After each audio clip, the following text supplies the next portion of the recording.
성경 말씀은 베드로전서 1장 3절 4절 말씀을 보겠습니다. 베드로전서 1장 3, 4절입니다.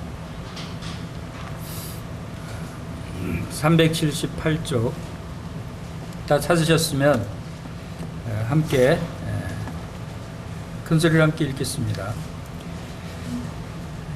우리 주 예수 그리스도의 아버지 하나님을 찬송하리로다. 그의 많으신 긍휼대로 예수 그리스도를 죽은 자 가운데서 부활하게 하심으로 말미암아 우리를 거듭나게 하사 산 소망이 있게 하시며 썩지 않고 더럽지 않고 쇠하지 아니하는 유업을 잊게 하시나니 곧 너희를 위하여 하늘에 간직하신 것이라. 두 절만 읽겠습니다. 우리가 하나님의 말씀을 어떻게 여기고 어떻게 듣느냐에 따라서 그 말씀을 우리 생활 가운데 적용하는 게 달라진다고 생각이 됩니다. 하나님 말씀을 권면이나 명령으로 우리가 주로 말씀을 받아들이고 있습니다. 권면이나 명령, 하나님이 권면하시고 명령하시는 우리가 순종해야 되죠.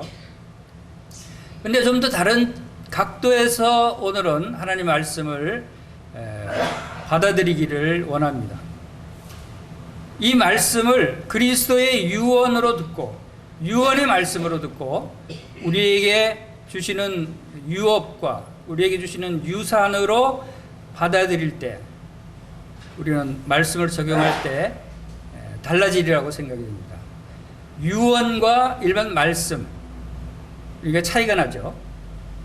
근데 놀랍게도 성경 말씀은 유언의 말씀이다라고 하는 것을 우리가 발견하게 됩니다.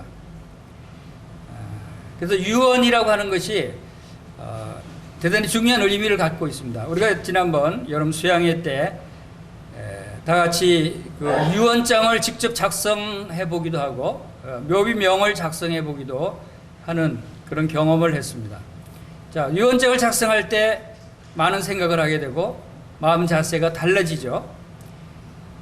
그 중에 한 사례를 어느 자매님의 유언장 사례를 제가 읽어드리겠습니다. 그 중에 한 사례를 제가 보고 그 자매님은 묘비를 뭐라고 썼냐면 주 예수를 믿으라 그리하면 너와 내 집이 구원을 받으리라 라고 하는 말씀을 묘비로 작성을 했어요.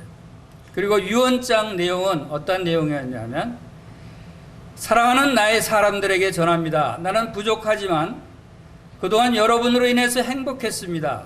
더욱이 나는 나를 주신 자 하나님의 품으로 돌아가니 나의 행복자에게 슬퍼하지 말기를 바랍니다. 하나님은 살아계십니다. 자기 아들 예수님을 모든 사람을 위해 내주셨습니다. 나를 사랑하는 사람들은 오직 온전함과 진실함으로 주 예수 그리스도를 자신의 구주로 믿고 하나님의 말씀을 읽으십시오. 모든 성경은 하나님의 감동으로 된 것으로 교훈과 책망과 바르게 함과 의로 교육하기에 유익하니 이는 하나님의 사람으로 온전하게 하며 모든 사람을 위해 선한 일을 행할 능력을 갖추게 합니다. 디모데후서 3장 16절에서 17절 말씀입니다. 그리고 사랑하는 자여 내 영혼이 잘된 것 같이 내가 범사에 잘되고 강건하기를 내가 간구합니다. 요한3서 1장 2절. 이런 말씀대로 하나님을 경외해야 하는 삶을 행복하게 잘 살다가 천국에서 빛난 의의 면류관을 쓰고 만납시다 라고 하는 유언장을 썼어요. 자, 이 유언장을 보면 이분이 무엇을 갖고 있고 또 무엇을 자녀들에게 또 다른 사람들에게 알려주기를 원하는가 하는 것을 알게 됩니다. 자, 이 세상 사람들의 유언장과 이 유언장과는 많이 다른 점이 있죠. 세상 사람들은 주로 재산 상속에 관한 유언의 내용이 들어있을 거예요. 그런데 이번에 우리 수양회 하면서 성도님들이 유언장에는 한 분도 재산에 관한 유언이 없었던 걸로 기억이 됩니다. 재산에 관심이 없는 거죠. 재산을 물려주는 것보다도 그것보다 더 귀한 것들을 유언으로 유산으로 물려주기를 원하는 그러한 믿음의 유언장들이었다고 생각이 됩니다. 그래서 이 유언장도 복음을 전도하는 내용이에요. 복음을 믿지 아니하면 이 유언장을 기록한 본인과 함께 천국에서 만날 수 없기 때문에, 그리고 영원히 잘 되기를 기록했고 천국에서 의의 면류관을 받기를 부탁하는 이러한 유언장은 바로 하나님의 유업, 하나님의 유산을 받은 성도들만이 작성할 수 있는 유언장이에요. 그래서 참 주님의 마음으로 유언을 했다라고 생각이 됩니다. 근데 오늘 살펴보기를 원하는 말씀은 바로 주님의 유언장을 살펴보기를 원합니다. 주님 우리에게 어떤 유언을 하셨는가 하는 것입니다. 우리가 방금 읽은 말씀을 다시 한번 보면, 우리 주 예수 그리스도의 아버지 하나님을 찬송하리로다. 그의 많으신 긍휼대로 예수 그리스도를 죽은 자 가운데서 부활하게 하심으로 말미암아 우리를 거듭나게 하사 산 소망이 있게 하시며 썩지 않고 더럽지 않고 쇠하지 아니하는 유업을 있게 하시나니 곧 너희를 위하여 하늘에 간직하신 것이라. 자, 이것은 유업을 있게 하신다. 유업이라고 하는 것은 유산이라고 할 수 있죠. 기업이라고도 할 수 있고. 자, 그리스도인 성도들의 유산은 무엇인가 라고 하는 제목으로 오늘 말씀을 살펴보기를 원합니다. 여러분들은 유산이 무엇입니까? 물려받은 유산이 있습니까? 그 물려받은 유산이 무엇인가를 생각해 보는 시간이 되기를 바랍니다.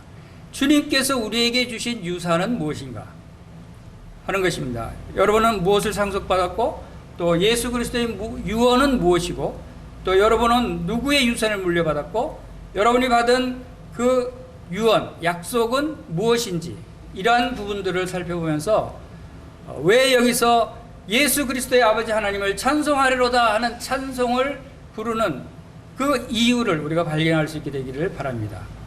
무엇 때문에 이렇게 찬송을 하는가? 우리를 거듭나게 하사 산 소망이 있게 하시며 썩지 않고 더럽지 않고 쇠하지 아니하는 유업을 있게 하시나니, 이 말씀에서 찬송의 이유가 뭐냐면, 결론은 찬송하는 그 이유는 유업을 있게 하신 것을 찬양하는 내용이에요. 이 찬송하는 목적은 제일 마지막에 나오는 유업이에요. 그리고 나머지는 다 이 유업을 소술하는 내용들이에요. 이 유업이 어떤 유업인가? 그것은 바로 예수 그리스도께서 십자가에 죽으시고 부활하셔서 우리를 거듭나게 하시고 산 소망이 있게 하셔서 우리에게 유업을 주셨는데 썩지 않고 더럽지 않고 쇠하지 않는 유업을 주셨다. 이것을 찬송합니다 라고 하는 내용이에요. 찬송의 목적어는 유업이에요. 가장 중요한 것이 하나님께서 우리에게 유산으로 물려주신 것이라는 거죠. 그것을 알 때 우리는 이런 찬송을 할 수가 있다 하는 것입니다. 그리고 이 유업을 잊기 위해서 중요한 것을 중간에 서술한 거예요. 우리가 거듭나야 돼요. 거듭나야 유업을 받을 수 있다. 우리가 다시 태어나서 하나님의 썩지 않는 유업을 받는 자로서 살아가는 그 사실을 기억하며 하나님을 찬송하는 내용입니다. 여러분, 거듭난 성도들은 두 번 태어난 것이죠.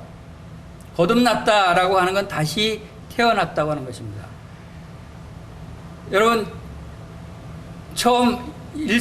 많은 사람들이 처음 사는 일생을 살면서 대부분 후회하는 삶을 살죠. 첫 번째 생애를 성공적으로 사는 사람이 거의 없어요. 그래서 내가 다시 태어나서 살 수만 있다면 정말 멋지게 성공하며 살 거야 하고 다들 후회합니다. 첫 번째 생애는 실패한 생애입니다. 우리들도 첫 번째 생애들은 다 실패한 생애였어요. 그러나 감사한 것은 우리에겐 두 번째 생애가 주어졌다는 거예요. 그것이 거듭난 자라는 거죠. 거듭난 자라고 하는 것은 우리 일생에 두 번째 생애가 주어졌다는 것입니다. 그러면 우리에게 이 엄청난 기회, 두 번째 살 수 있는 기회가 주어졌는데 한번 멋지게 살아야 되지 않겠어요? 다시 후회하지 않는 삶을 살아야 되지 않겠어요? 이것이 거듭난 자들이 기억해야 될 중요한 내용입니다. 처음 태어났을 때는 사람들이 다 죽기 위해서 살고 있어요. 죽기 위해서 태어났고 죽기 위해서 먹고 죽기 위해서 살고 있는 거예요. 그러나 거듭난 자는 달라요. 처음 육신이 태어났을 때는 죽기 위해서 태어났지만 우리 영적으로 거듭난 사람들은 살기 위해서 태어난 거예요. 영원히 살기 위해서 거듭난 거예요. 이 거듭난 생명은 영원한 생명이라는 것이죠. 그래서 우리는 두 번째 우리의 삶은 영원한 삶으로 죽기 위한 삶이 아니라 영원히 살기 위한 삶이다. 그러므로 우리는 좀 더 멋진 생애를 살아야 되지 않겠어요? 이제 앞으로 이 세상 살 기간 동안만 사는 게 아니라 이제 주님 나라에 가서도 계속 이어질 영원한 삶인데, 다시 거듭난 인생, 다시 태어난 제2의 인생을 우리가 하늘나라에서 빛나는 별과 같은 그런 멋진 그런 인생을 살아야 되지 않겠는가 하는 생각이 들었습니다. 여러분, 이 세상에는 태어나는 것을 탓하면서 흙수저로 태어난 사람이 있고 금수저로 태어난 사람들이 있다고 해요. 여러분들은 흙수저입니까? 금수저입니까? 사람들이 흙수저는 흙으로 만든 수저죠. 다시 말해서 흙으로 지원받은 사람을 의미하는 것이에요. 금수저는 금으로 만든 수저. 부잣집의 자녀로 태어났느냐, 가난한 집의 자녀로 태어났느냐. 우리가 첫 번째 생은 흙수저로 태어났을지 몰라도 우리의 거듭난 두 번째 생은 금수저로 태어났다는 사실을 여러분들이 아십니까? 우리는 두 번째 태어난 삶은 영적으로 태어난 것이고 흙으로 만들어진 인생이 아니라는 거예요. 금수저로 태어났어요. 왜? 하나님의 씨로, 하나님의 영원히 죽지 않는 하나님의 말씀의 씨앗으로 거듭났기 때문에. 그리고 하나님은 누구예요? 만왕의 왕이에요. 만주의 주예요. 왕족의 자녀로 태어나지 않았습니까? 하나님의 자녀라고 하는 것은 그럼 금수저죠. 우리는 이제 금수저로 태어났다고 하는 사실을 여러분들이 기억하시면 좋을 것 같아요. 자, 로마서 8장 15절에 이런 말씀이 기록되어 있죠. 너희는 다시 무서워하는 종의 영을 받지 아니하고 양자의 영을 받았으므로 우리가 아빠 아버지라고 부르짖느니라. 성령이 친히 우리의 영과 더불어 우리가 하나님의 자녀라는 것을 증언하시나니, 자녀이면 또한 상속자 곧 하나님의 상속자요 그리스도와 함께한 상속자니 우리가 그와 함께 영광을 받기 위하여 고난도 받아야 할 것이니라. 자, 여기 중요한 말씀이 나옵니다. 바로 우리는 하나님을 아빠 아버지라고 부를 자격이 있는 하나님의 자녀로 태어났다는 것입니다. 그리고 이것을 우리가 하나님의 자녀인 것을 누가 증언하시냐면 성령님께서 증언하신다는 거예요. 성령님께서 증언하시고 에베소서에 보면 성령님께서 인치시고 보증하신다는 말씀이 있어요. 자, 우리가 하나님의 자녀인 것은 확실한 거예요. 보증인이 있는 거예요. 인치신 분이 있는 거예요. 그래서 자녀이면 뭐냐? 자녀이면 또한 상속자 곧 하나님의 상속자다는 거예요. 자, 여기에 중요한 상속자 얘기는 상속자는 상속을 받는 사람이죠. 유산을 상속받는 사람을 상속자라 그래요. 누구의 상속자? 하나님의 상속자. 하나님으로부터 유산을 상속받을 자격을 가진 하나님의 자녀로 거듭난 자들이다 라고 하는 게 오늘 중요한 말씀이에요. 자, 이것이 우리의 신분을 결정해 주는 것이고 우리가 금수저로 태어났다고 하는 사실을 증명해 주는 거예요.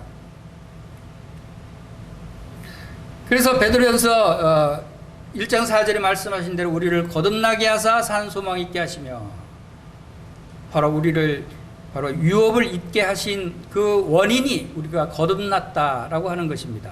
자, 그래서 베드로전서 1장 4절에 유업으로 번역된 이 단어가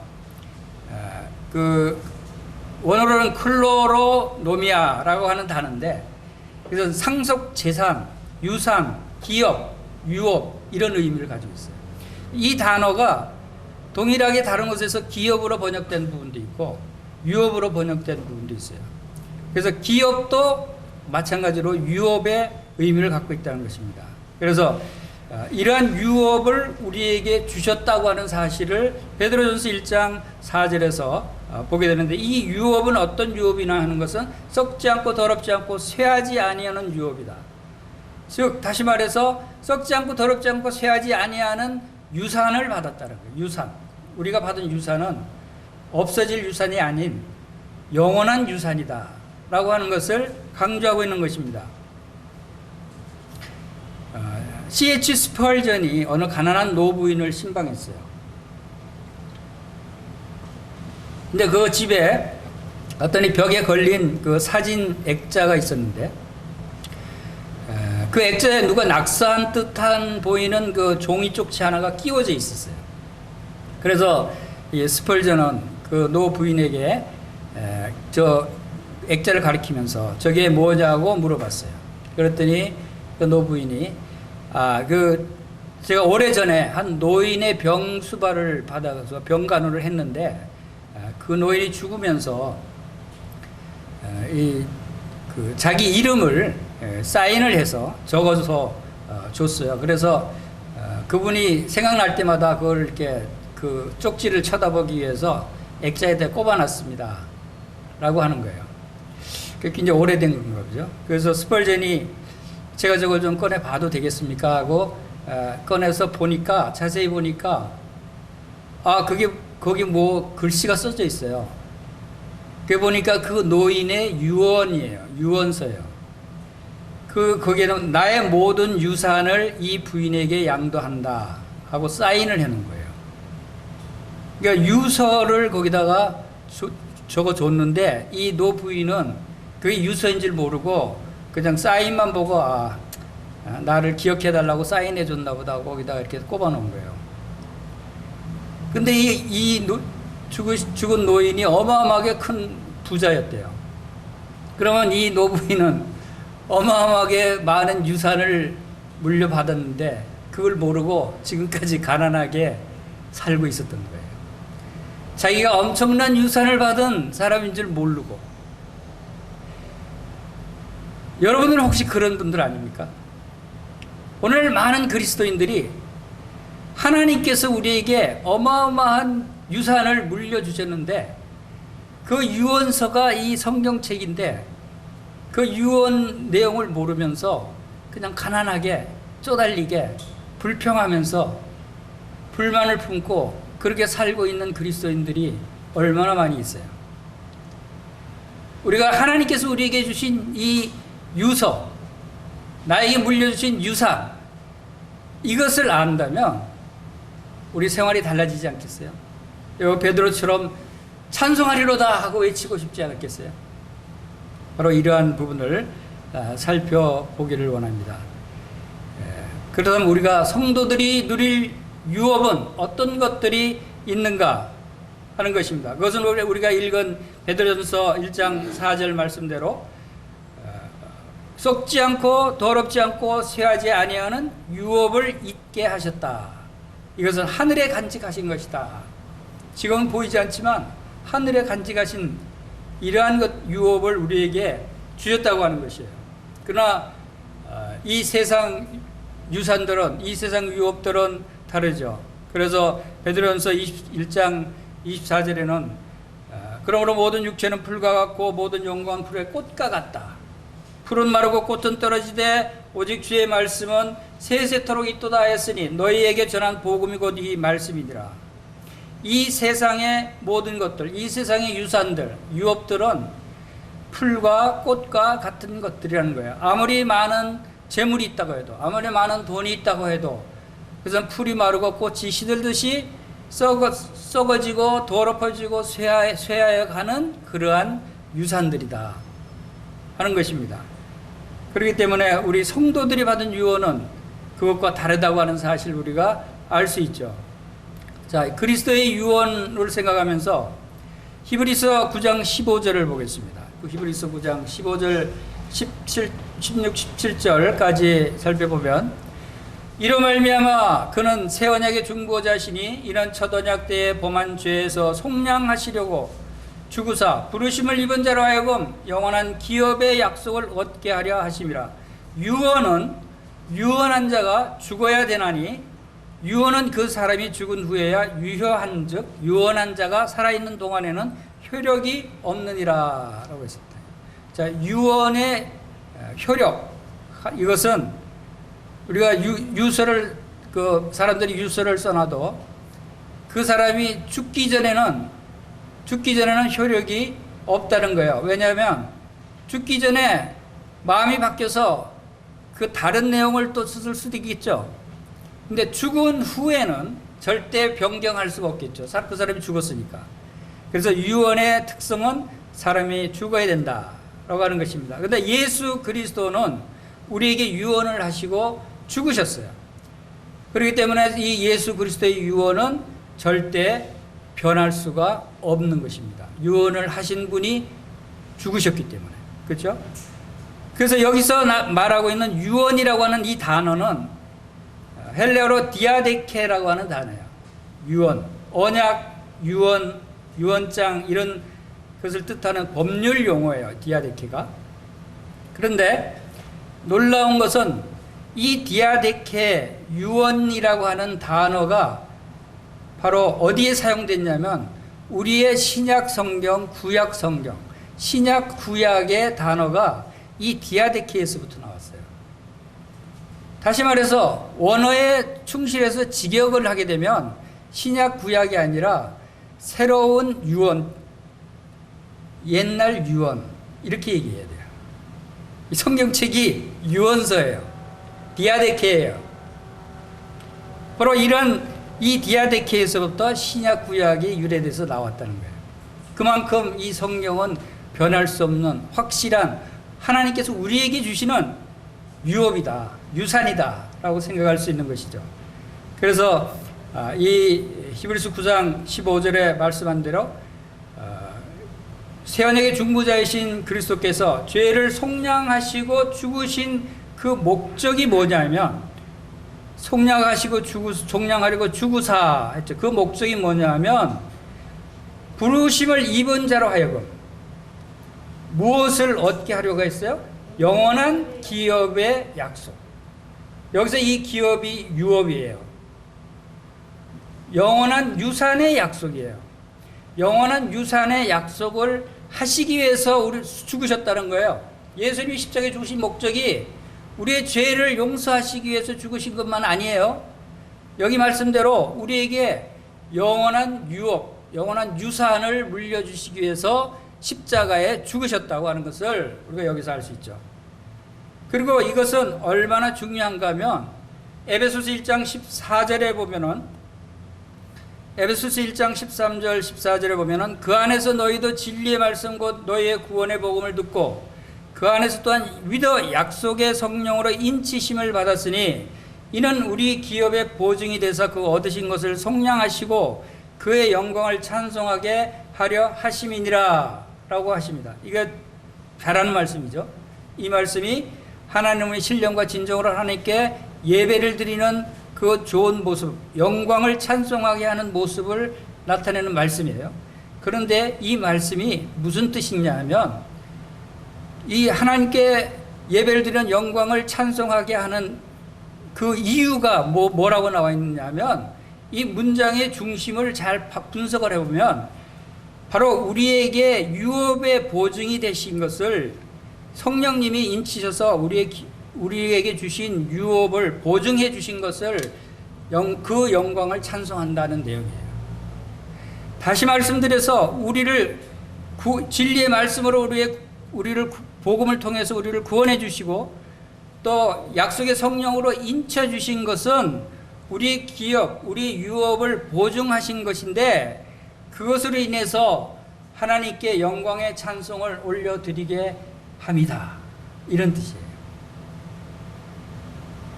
하나님께 영광을 올려드리고 하나님을 찬송하는 가장 중요한 이유가 우리에게 이 놀라운 유업을 주셨다. 유산을 주셨다. 기업을 주셨다고 하는 것을 제대로 알 때 제대로 하나님께 영광을 올려드릴 수 있지 않겠습니까? 그래서 여기서 말하는 기업, 이 기업이라고 하는 단어도 똑같은 상속재산, 유산, 유업이라고 하는 동일한 단어다라고 하는 것을 우리가 알 수가 있습니다. 그래서 우리의 예배의 이유도 바로 우리에게 이 놀라운 유업을 주신 것이다 라고 하는 것을 알 수 있습니다.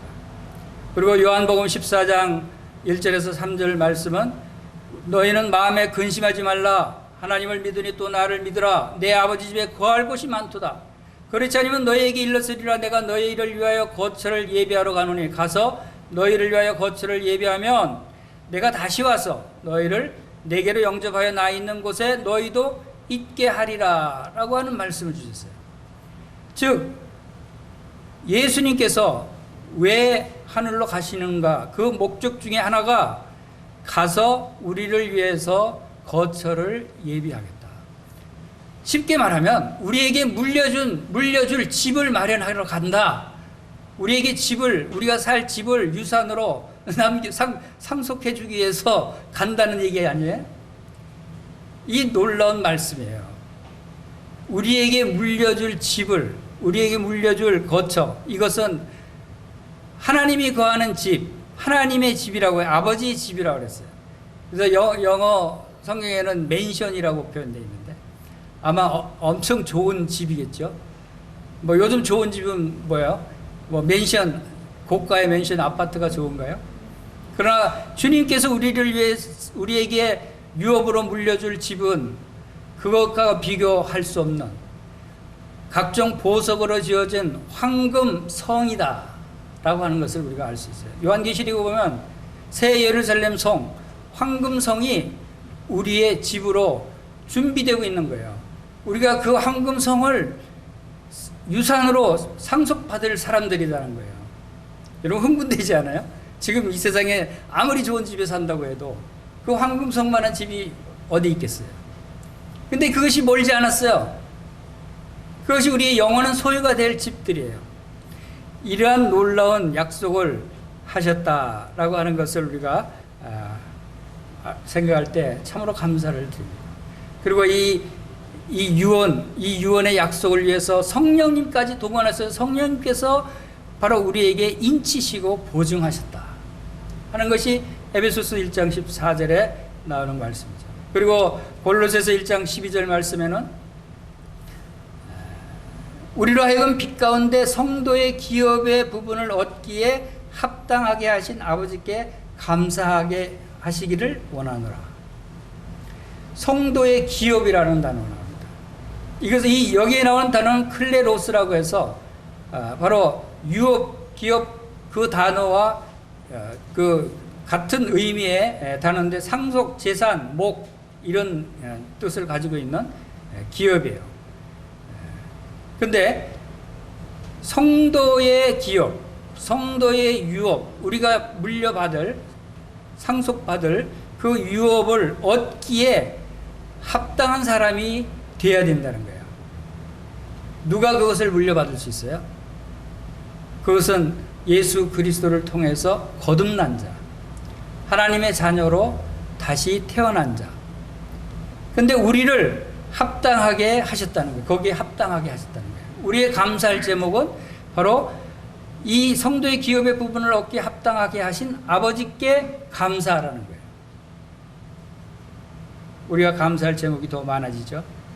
그런데 우리가 이 세상에 부유함을 누리면서 이 하늘에서 하나님께서 우리에게 이 놀라운 유산을 물려주셨는데 그것을 감사하지 않고 산다면 얼마나 불행한 일이겠어요. 이것은 하나님께서 우리에게 주시는 이 유산이 얼마나 큰 유산인지, 얼마나 위대한 유산인지 올바로 알 때 우리는 참으로 놀라운 찬송과 영광을 하나님께 올려드릴 수 있게 된다라고 하는 것입니다. 베드로전서 1장 18절에서는 너희가 알거니와 너희 조상이 물려준 헛된 행실에서 대속함을 받은 것은 은이나 금같이 없어질 것으로 된 것이 아니요 오직 흠없고 점없는 어린 양 같은 보배로 피로 된 것이니라 하면서 너희 조상이 물려준 것이 뭐라고 나와 있어요? 조상이 물려준 것은 뭐라고 나와 있냐면 바로 헛된 행실이다 라고 하는 거예요.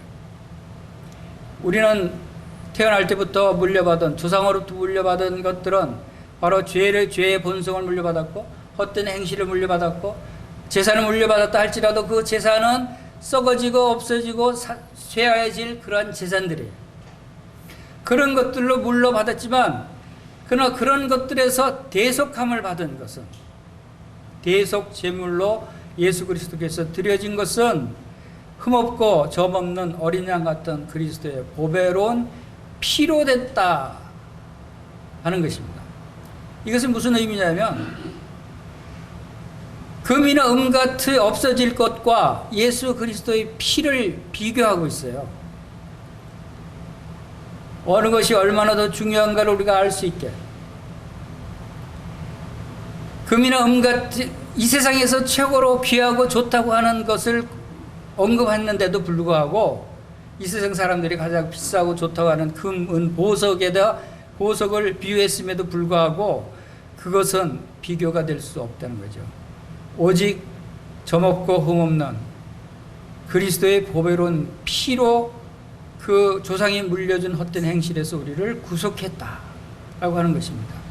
우리가 이러한 것들을 생각할 때 참으로 감사가 됩니다. 그리고 우리 자신을 올바로 깨달을 때 내가 영원한 기업을 받을 그러한 받기에 합당한 자격이 있는 자인가 하는 것에서 우리가 분명한 말씀 안에서의 그 믿음을 가지고 있어야 되겠죠. 그것이 첫째 거듭남입니다. 그 거듭남은 예수 그리스도의 죽으심과 부활을 통해서 우리가 거듭났다고 하는 것이고, 둘째 요한복음 1장 12절 말씀처럼 영접하는 자 곧 그 이름을 믿는 자에게는 하나님의 자녀가 되는 권세를 주셨으니 이는 혈통으로나 육적으로나 사람의 뜻으로 나지 아니하고 오직 하나님께로부터 난 자들이니라. 바로 하나님과 자녀가 되는 권세를 받았다. 이 권세가 뭐냐면, 이 권세가 바로 로마서 8장 17절에 말씀하신 대로 자녀이면 상속자 곧 하나님의 상속자요 라고 하는, 이것이 하나님의 자녀의 권세입니다. 그것은 상속자의 권세예요. 그래서 그리스도와 함께한 상속자니 우리가 그와 함께 영광을 받기 위하여 고난도 함께 받아야 할지니라. 그리고 또 갈라디아서 4장 7절에도 아들이면 하나님으로 말미암아 유업을 이을 자니라 그랬어요. 하나님의 아들, 하나님의 자녀는 하나님으로부터 유업을 이을 자라고 하는 분명한 사실을 우리가 볼 수 있습니다. 하나님의 유업, 하나님의 유산은 뭐예요? 하늘에 있는 모든 신령한 복들이에요. 이런 것들을 우리가 받았다는 것이에요. 그래서 이런 것들을 생각하면 우리 거듭난 그리스도인은 무한한 잠재력을 가지고 있다라고 생각할 수 있어요. 금수저들이다라고 생각하지 않겠어요? 여러분 이제 흙수저라고 너무 실망하지 마세요. 이제는 금수저라고 생각하세요. 우리 영적인 이 모든 말씀들이 영적인 말씀들이에요. 예수님도 요한복음 6장 63절에서 바로 살리는 것은 영이니 내가 너의 이런 말이 영이요 생명이니라 그랬어요. 영이요 생명에 관한 말씀을 예수님께서 우리에게 주시는 거예요. 우리가 얘기하는 것은, 우리가 그 살펴보고 있는 하나님의 말씀들은 다 영에 관한 말씀이에요. 왜? 우리는 영적인 사람들이고 영의 세계에 가서 영원히 살 사람들이기 때문에 우리의 관심은 거기에 있는 거예요. 자, 이제 그리스도의 유산에 구체적으로 어떤 것들이 있는가라고 하는 것을 몇 가지 살펴보기를 원합니다. 세 가지 카테고리로 구분을 해볼 수 있는데, 첫째는 그리스도의 소유. 우리가 물려받을 수 있는 유산은 예수 그리스도의 소유를 물려받을 수 있어요. 또 둘째로 예수 그리스도의 성품을 우리가 물려받을 수 있어요. 그리고 셋째로 예수 그리스도의 영광을 물려받는 거예요. 예수님의 소유는 얼마큼 되겠어요? 예수님의 소유는 하늘과 땅의 모든 권세를 가지신 하나님의 아들이기 때문에 하늘 왕국의 모든 것들을 예수님이 소유하고 계시요. 그것들을 우리에게 물려주신다는 거예요. 우리도 이러한 모든 것들을 물려받을 왕 같은 제사장이라는 거죠. 그 다음에 두 번째로 예수님의 성품을 우리는 물려받을 수 있어요. 그래서 고린도후서 1장 30절에 너희는 하나님으로부터 나서 예수 그리스도 안에 있고 예수는 하나님으로부터 나와서 우리에게 지혜와 의로움과 거룩함과 구원함이 되셨다는 말씀이 있어요. 예수는 하나님으로부터 나와서 우리의 지혜와 의로움과 거룩함과 구원함이 되시다. 이것을 예수님 거를 우리가 물려받는 그런 개념이죠. 예수님이 내 안에 그대로 들어오시니까. 하나님의 모든 충만하심이 예수님 안에 거하시고 그 충만이 우리 안에 거하셨다 그랬어요. 그러면 하나님의 모든 충만함이 예수님 안에 들어간 그 충만함이 우리에게도 옮겨졌다는 거죠. 우리도 하나님의 모든 충만하심으로 충만해졌다는 것을 알 수 있죠. 그리고 베드로후서 1장 3절에는 생명과 경건에 속한 모든 것을 우리에게 주셨다고 그랬어요. 생명과 경건에 속한 모든 것을 우리에게 유업으로 주신 것이에요. 그리고 로마서 5장 5절에는 소망이 우리를 부끄럽게 하지 아니하면 우리에게 주신 성령으로 말미암아 하나님의 사랑이 우리 마음에 부은 바 되었다. 바로 하나님의 사랑을 우리 마음에 부어주셨다는 거예요. 우리에게 하나님의 사랑을 바로 유업으로 받은 것입니다. 그리고 그리스도의 영광에 관한 말씀은 고린도후서 3장 18절에 우리가 다 수건을 벗은 얼굴로 거울을 보는 것 같이 주의 영광을 보며 저와 같은 형상으로 화하여 영광으로 영광에 이르니 곧 주의 영으로 말미암음이니라.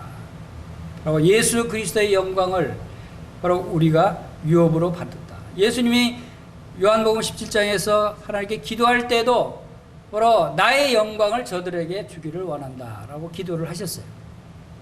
예수님의 것은 모두 다 우리에게 주시기로 예수님께서 말씀하신 것입니다. 그래서 유업으로 받은 성도의 본성에 대해서 좀 더 살펴보면 우리의 본성은 이제부터 예수님으로부터 받은 본성인데 이것은 새 사람의 본성이다 하는 것입니다. 이 거듭난 새 사람이 아니면 하나님의 유업을 받을 수가 없습니다. 그렇기 때문에 옛사람과 새사람이 우리 안에 있는데 옛사람의 성품이 우리의 본성이 아니고 새사람의 성품이 이제 우리의 본성이다 라고 하는 사실을 우리가 기억해야 됩니다. 예수님이 단순히 우리를 용서하시려고 십자가에 죽으신 것은 아니라고 하는 사실이에요.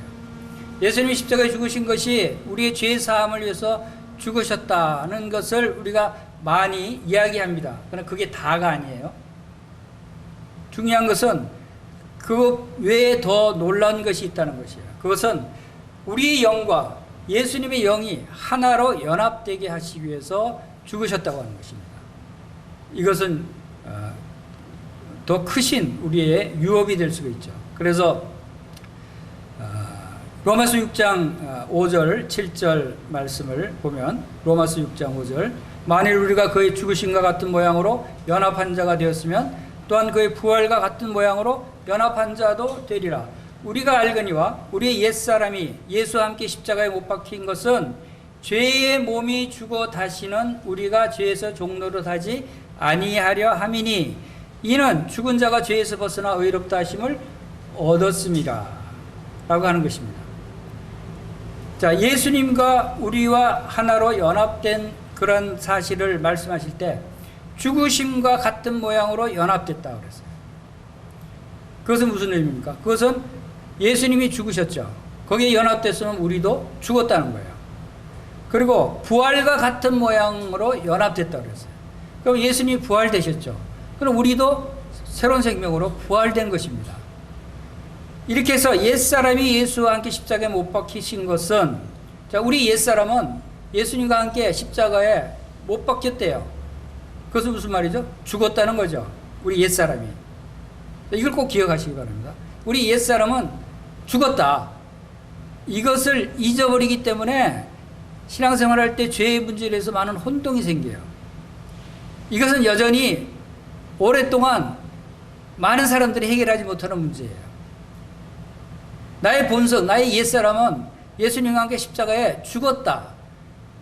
이것을 현실로 받아들이지 않기 때문에 갈등을 하고 있는 거예요. 자, 그리고 7절에 죽은 자가 죄에서 벗어나 의롭다 하심을 얻었습니다 그랬어요. 죽은 자가. 그리고 의롭다 하심을 얻었다고 하는 그 이유가 죽은 자가 죄에서 벗어났기 때문에 우리가 의롭게 됐다는 거예요. 근데 그 죽은 자가 어떻게 죄에서 벗어났어요? 죽은 자가 우리가 예수님과 함께 십자가에 죽었기 때문에 죽은 자는 없어진 거예요. 아무런 감각이 없어요. 그래서 우리는 의롭다 하심을 얻은 거예요.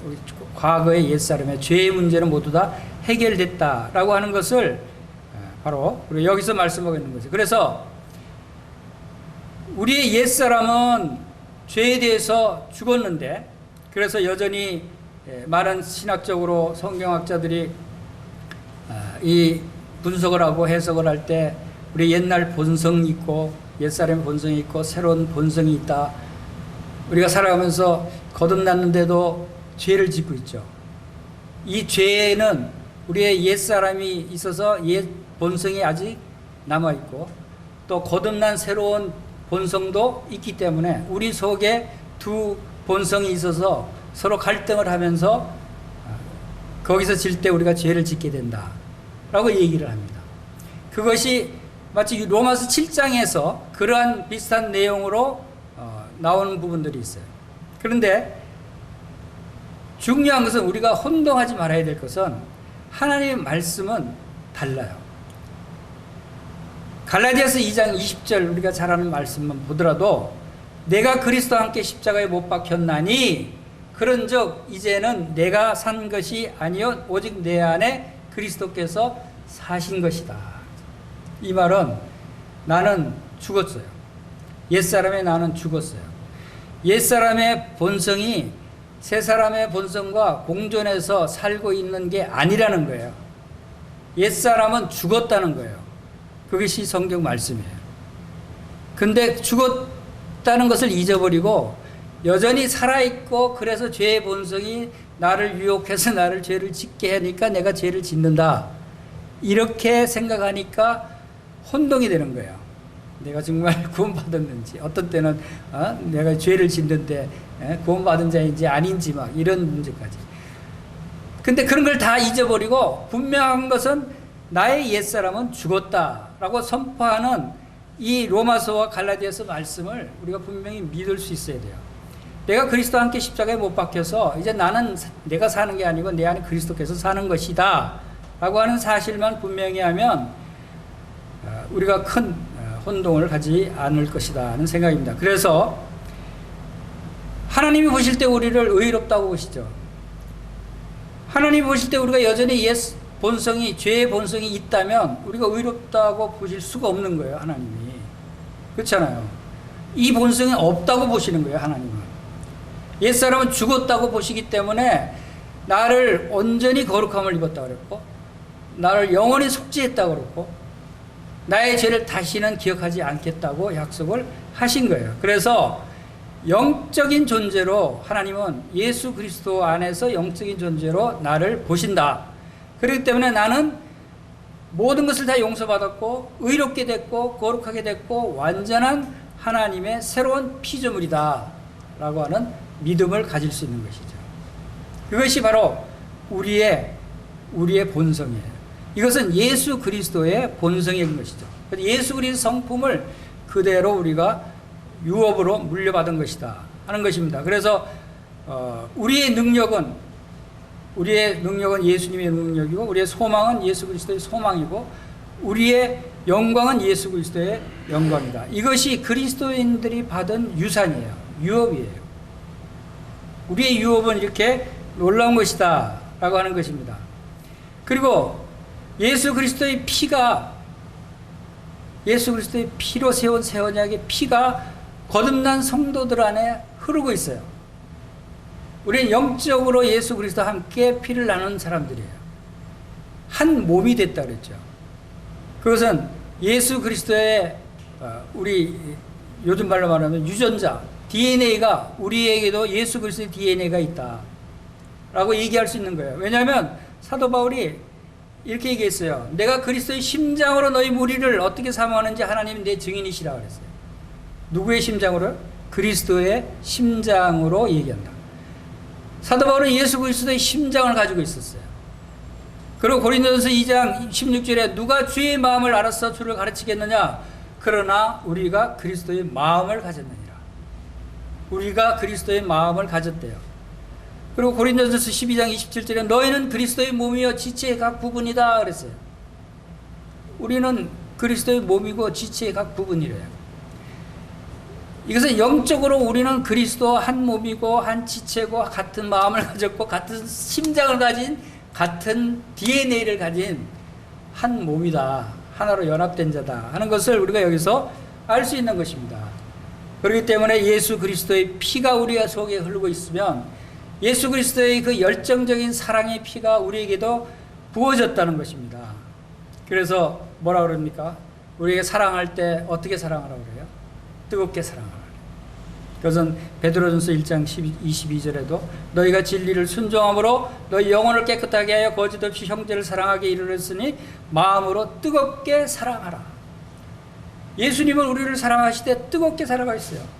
우리를 사랑하시되 죽기까지 목숨을 내어주시기까지 사랑하신 그 뜨거운 사랑이었어요. 그러한 사랑이 우리에게도 부어졌다는 것이죠. 그래서 예수님을 생각하는 것입니다. 그래서 그리스도와 연합됐다고 하는 것은 나와 그리스도가 합쳐진 것이다.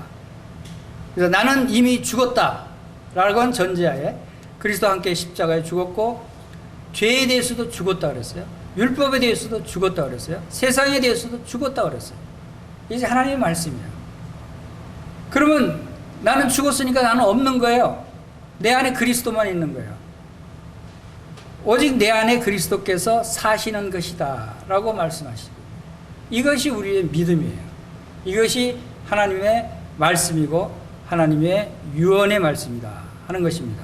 이러한 유언의 말씀들이 많이 계속 이어집니다만